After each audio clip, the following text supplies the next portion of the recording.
পবিত্র কোরআন পড়ে ভুল অর্থ করে মানুষ জাহান্নামে যাবে, এটাও পরিষ্কার।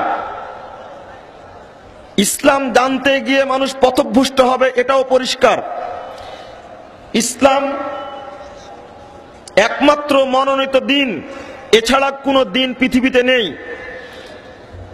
মুহাম্মদ সাল্লাল্লাহু আলাইহি ওয়াসাল্লাম যে দিনটি প্রচার করে গেছেন তার নাম ইসলাম, এর বাহিরে অন্য কোনো দিন নেই। আল্লাহ বলছেন সূরা আল ইমরান 19 নম্বর আয়াতে, ইন্নাদ দীনা ইনদাল্লাহিল ইসলাম, আল্লাহর নিকটে মনোনীত দিন হলো ইসলাম। সূরা আল ইমরান 85 নম্বর আয়াতে আল্লাহ বলছেন, ওয়া ইয়াবতাগি গায়রাল ইসলামি দীনান ফালা ইউকবালা মিনহু ওয়া হুয়া ফিল আখিরাতি মিনাল খাসিরিন। ইসলাম ব্যতীত আর কোন ধর্ম, আর কোন দর্শন, আর কোন মতবাদ যেই তালাশ করবে, ওই ব্যক্তির পক্ষ থেকে তা কবুল করা হবে না। ওই ব্যক্তি কিয়ামতের মাঠে ক্ষতিগ্রস্তদের অন্তর্ভুক্ত হবে। এটা আল্লাহর পরিষ্কার ঘোষণা। দুইটা জিনিস প্রমাণিত হলো, একমাত্র দিন আল্লাহর নিকটে, সেটা হলো ইসলাম। দুইটা জিনিস, 2 নম্বর প্রমাণিত হলো এটা স্বচ্ছ, এটা পরিষ্কার, এটা অভ্রান্ত, এটা নিষ্কলুষ, এটা দীপ্তিমান, পরিষ্কার, এর মধ্যে কোনো ত্রুটি, দুর্বলতা, সন্দেহ কিছুই নেই।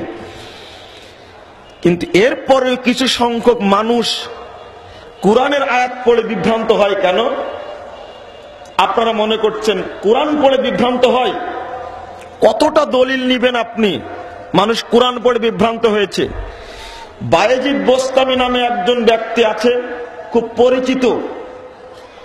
এই ব্যক্তি কোরআন পড়তে গিয়ে বিভ্রান্ত হয়ে নিজেকেই আল্লাহ বলে দাবি করেছেন। অথচ বায়েজিদ বোস্তামি মাজারের সাথেই মসজিদও রয়েছে চিটাগঞ্জে। যদি বায়েজিদ বোস্তামি নিজেকে আল্লাহ বলে থাকে, তাহলে সেজদা তো তাকেই করতে হবে। মসজিদ কেন তৈরি করা হলো? নিজেই বলছেন আমি আল্লাহ।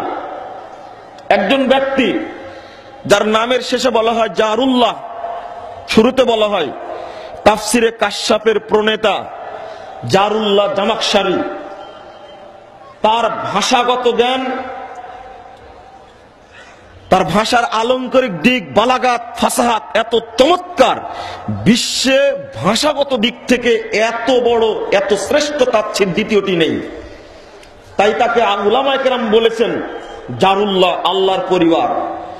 তিনি পর্যন্ত তাফসীর করতে গিয়ে মুতাজিলি হয়ে গেছেন, যার কারণে তিনি সঠিক পথ পাননি, তার তাফসীর গ্রহণযোগ্য হয়নি। আরেকজন মুফাসসিরের কথা যদি বলি, মুফাসসির আল্লামা কাজী নাসিরউদ্দিন বাইজাবি, তাফসিরি বাইজাবি লিখেছেন, প্রণয়ন করেছেন। সম্পূর্ণ তাফসির করেছেন দর্শন ভিত্তিক, নিজস্ব মন মোতাবেক। অথচ এই দুইটি তাফসির যদি পড়াতে পারে বাংলাদেশে, উপমহাদেশে, তাকেই শ্রেষ্ঠ আলেম বলা হয়। তার মতো বড় আলেম কেউ নেই। কারণ তাফসিরে কাশফ পড়ায়, তাফসিরে বাইজাবি পড়ায়, বিশাল ব্যাপার। আসলেই বাস্তব, তার যে ভাষা, যে স্পষ্টভাবে উল্লেখ করতে পারেন, তাকে শ্রেষ্ঠ আলেম বলাই উচিত। অথচ তাফসির গ্রন্থটা সৌদি আরবে, কুয়েতে, সিরিয়ায়, লিবাননে, ইয়েমেনে, এই সমস্ত দেশগুলোতে গ্রহণযোগ্য নয়।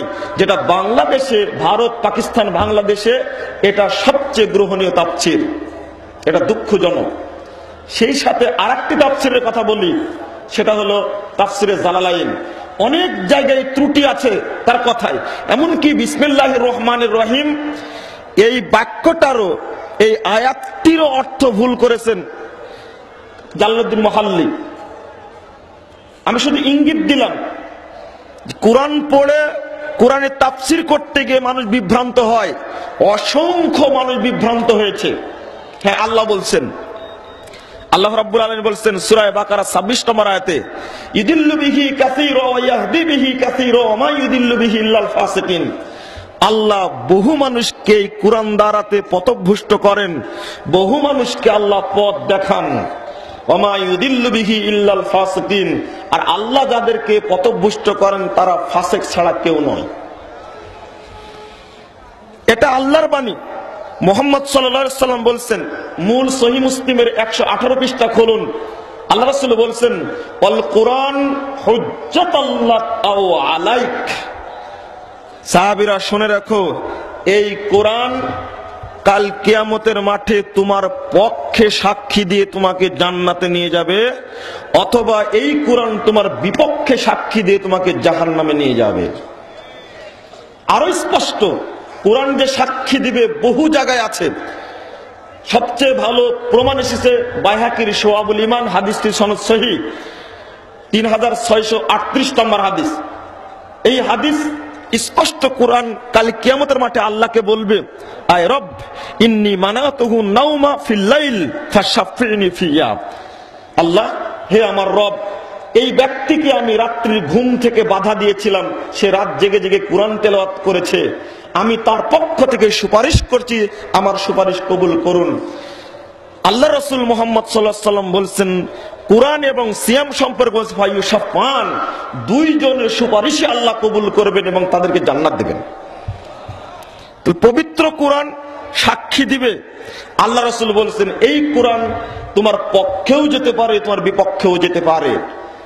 যারা বিধান পেয়ে, শরীয়ত পেয়ে ভুল অর্থ করেছি, তাদের পরিণাম খারাপ হওয়ারই কথা।